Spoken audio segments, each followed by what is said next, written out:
Hi friends, ഇനി ഞാൻ നിങ്ങളുമായിട്ട് ഷെയർ ചെയ്യുന്ന നല്ലൊരു സ്വീറ്റ് റെസിപ്പിയാണ്. നല്ല ടേസ്റ്റാണ്. അപ്പോൾ ഇതെങ്ങനെയാണെന്ന് നോക്കിയാലോ. ആദ്യം തന്നെ ഒരു പാൻ അടുപ്പത്ത് വെച്ചിട്ട് അതിലേക്ക് 1 ടേബിൾ സ്പൂൺ നെയ്യ് ഒഴിക്കുന്നുണ്ട്. നെയ്യ് നിങ്ങൾക്ക് കൂടുതൽ ചേർക്കണമെന്നുണ്ടെങ്കിൽ കൂടുതലായിട്ട് ചേർക്കാം കേട്ടോ. ഞാനിവിടെ 1 ടേബിൾ സ്പൂൺ എടുത്തിട്ടുള്ളൂ.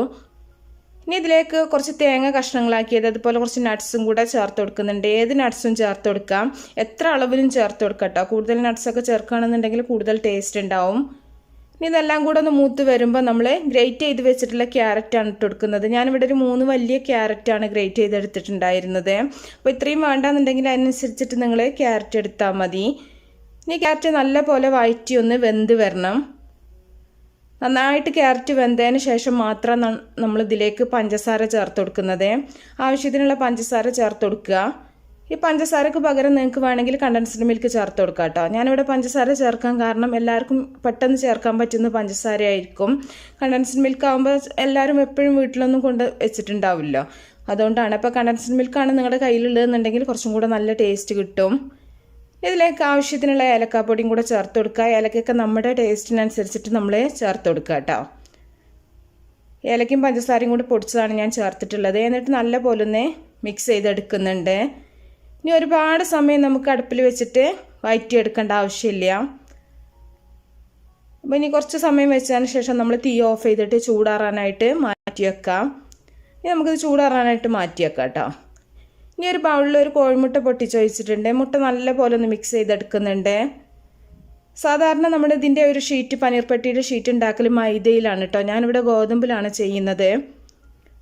അപ്പോൾ ഇതിലേക്ക് നമുക്ക് 1.5 ഗ്ലാസ് ഗോതമ്പ് പൊടി ഇട്ട് കൊടുക്കാം. നിങ്ങൾക്ക് വേണമെന്നുണ്ടെങ്കിൽ മൈദ എടുക്കാം കേട്ടോ, അല്ലെങ്കിൽ മൈദയും ഗോതമ്പും കൂടെ മിക്സ് ചെയ്തിട്ട് അങ്ങനെ വേണമെങ്കിലും ചെയ്യാം. ഞാനിവിടെ 1.5 ഗ്ലാസ് കറക്റ്റായിട്ട് തന്നെ ഗോതമ്പ് പൊടി തന്നെയാണ് ചേർത്തിട്ടുള്ളത്.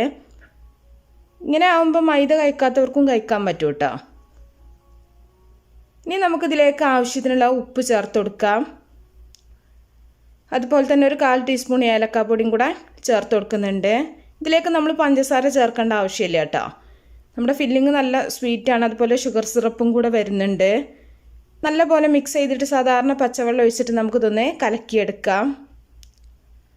അപ്പോൾ ഇങ്ങനെ കലക്കിയെടുക്കാൻ ബുദ്ധിമുട്ടുണ്ടെന്നുണ്ടെങ്കിൽ മിക്സിയുടെ ജാറിലിട്ടിട്ട് അടിച്ചെടുത്താൽ മതി. അപ്പോൾ അതൊക്കെ നിങ്ങളുടെ സൗകര്യം പോലെ ചെയ്താൽ മതി കേട്ടോ. അപ്പോൾ നല്ല പോലെ ഒന്ന് കലക്കിയെടുക്കുന്നുണ്ട്. സാധാരണ നമ്മൾ ഇതിനൊക്കെ ഉണ്ടാക്കുന്ന പാൻ കേക്കിൻ്റെ ഒക്കെ ആ ഒരു ബാറ്ററിലാണ് നമ്മളിത് കലക്കിയെടുക്കേണ്ടത്. അപ്പോൾ സാധാരണ ഈ ഒരു പനീർ പെട്ടിക്ക് മുട്ടയുടെ ഫില്ലിംഗ് ആണ് ഉണ്ടാക്കാറുള്ളത് കേട്ടോ. ഈ ബാറ്ററിലും മുട്ടയായിരിക്കും, ഫില്ലിങ്ങും മുട്ടയായിരിക്കും. അപ്പോൾ മുട്ടേൻ്റെ ആ ഒരു ടേസ്റ്റ് ആവും മുന്നിട്ട് നിൽക്കുക. അപ്പോൾ ഇങ്ങനെ ആകുമ്പോൾ മുട്ടേൻ്റെ ആ ഒരു ടേസ്റ്റ് ഇഷ്ടപ്പെടാത്തവർക്കും ഇത് ഇഷ്ടമാവും. ഇതിലേക്ക് കുറച്ച് എള്ളും കൂടെ ചേർത്ത് കൊടുക്കുന്നുണ്ട്. വറുത്ത എള്ളാണ് ഞാൻ ചേർത്തിട്ടുള്ളത്. അപ്പോൾ എള്ള് നിർബന്ധമൊന്നുമില്ല കേട്ടോ. എള്ള് ചേർക്കുകയാണെന്നുണ്ടെങ്കിൽ അതിൻ്റെ കൂടെ കടിക്കുമ്പോൾ കുറച്ചും കൂടെ നല്ല ടേസ്റ്റ് ഉണ്ടാവും. അപ്പോൾ ഈ ഒരു പാകത്തിന് കലക്കിയിട്ട് നമ്മൾ ഇതൊരു പാനിൽ കുറച്ച് നെയ്യൊന്ന് തടവിയിട്ട് ഓരോന്നായിട്ടൊന്ന് കനം കുറച്ചിട്ട് ചുട്ടെടുക്കുക. നമ്മൾ കട്ടിയില്ലാത്ത പാൻ കേക്ക് ഉണ്ടാക്കുന്ന പോലെ തന്നെ ഓരോന്നായിട്ട് നമുക്ക് ചുട്ടെടുക്കാം. ഒരു ഭാഗം റെഡിയാകുമ്പോൾ തിരിച്ചിട്ടിട്ട് 2 ഭാഗം ഒന്ന് കുക്കാക്കി എടുക്കുക. ഇതൊന്നും ഒരുപാട് ടൈം വെച്ചിട്ട് കാണിക്കേണ്ട ആവശ്യമില്ല കേട്ടോ. എല്ലാവർക്കും പെട്ടെന്ന് തന്നെ ചെയ്യാൻ പറ്റുന്ന കാര്യങ്ങളാണ്. അപ്പോൾ ഞാനിവിടെ പാൻ കേക്കൊക്കെ ചുട്ട് വെച്ചിട്ടുണ്ട്. ഇനി നമ്മൾ നേരത്തെ റെഡിയാക്കി വെച്ചിട്ടുള്ള ആ ഒരു ഫില്ലിങ് ഓരോന്നിലും നിറച്ചിട്ട് നമ്മളിതുപോലെ ബോക്സ് പോലെ ഒന്ന് മടക്കിയിട്ട് ഓരോന്നായിട്ട് ഇങ്ങനെ ലെയറുകളായിട്ട് ചെയ്ത് കൊടുക്കുക. പ്രത്യേകിച്ച് പണിയൊന്നുമില്ല. അപ്പോൾ ഫില്ലിങ്ങൊക്കെ എത്രത്തോളം വെക്കണം എന്നൊക്കെ നമ്മളുടെ ഇഷ്ടം പോലെ ചെയ്യുക കേട്ടോ. ഇതുപോലെ 4 ഭാഗത്തുനിന്നും നന്നായിട്ടൊന്ന് മടക്കി കൊടുക്കുക.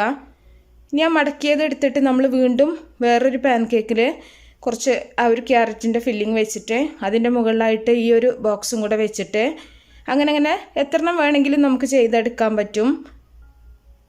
അപ്പോൾ അതും അതേപോലെ തന്നെ നമ്മൾ 4 ഭാഗത്തു നിന്നൊന്ന് മടക്കിയിട്ട് ഒരു സ്ക്വയർ ഷേപ്പ് ആക്കിയിട്ട് എടുക്കുക. അപ്പോൾ 2-3 പ്രാവശ്യം ഇതുപോലെ ചെയ്തെടുക്കുന്നുണ്ട്. ഇനി നമുക്കിതൊരു വേറൊരു പ്ലേറ്റിലേക്ക് മാറ്റിയിട്ട് ഇതുപോലെ മുകൾ ഭാഗം ഒന്ന് കട്ട് ചെയ്ത് വെക്കണം. ഉൾഭാഗത്തു നിന്ന് തന്നെ ഒന്ന് കട്ട് ചെയ്ത് കൊടുക്കുക കേട്ടോ. ഇതിലേക്കുള്ള ഷുഗർ സിറപ്പ് റെഡിയാക്കാൻ വേണ്ടിയിട്ട് ഒരു 1/2 കപ്പ് പഞ്ചസാരയും ഒരു 1/4 കപ്പ് വെള്ളം കൂടെ നന്നായിട്ടൊന്ന് തിളപ്പിച്ചെടുക്കുക. പ്രത്യേകിച്ചൊന്നുമില്ല, അത് തിളച്ച് കഴിഞ്ഞാൽ നമുക്ക് തീ ഓഫ് ചെയ്യാം. ഇതിലേക്ക് കുറച്ച് റോസ് വാട്ടറും കൂടെ ഒഴിക്കുന്നുണ്ട്. ഇപ്പോൾ റോസ് വാട്ടർ ഇല്ലാത്തവരാണെന്നുണ്ടെങ്കിൽ ഏലക്കൻ്റെ പൊടി ചേർത്താൽ മതി. എന്നിട്ട് നമ്മൾ ആ സിറപ്പ് ഇതിൻ്റെ മുകളിലായിട്ട് ഒഴിച്ചു കൊടുക്കുന്നുണ്ട്. ഇത് നമ്മൾ സെർവ് ചെയ്യുന്ന സമയത്ത് മാത്രം ഒഴിച്ചു കൊടുക്കുക കേട്ടോ, ഇല്ലെങ്കിൽ ഇതാകെ അങ്ങോട്ട് കുതിർന്നു പോവും. കുറച്ച് പിസ്ത ഒക്കെ വെച്ചിട്ടോ എന്തെങ്കിലും നട്ട്സൊക്കെ വെച്ചിട്ട് നിങ്ങൾക്ക് ഒന്ന് ഗാർണിഷ് ചെയ്ത് കൊടുക്കുക. അപ്പോൾ നല്ല ടേസ്റ്റാണ്.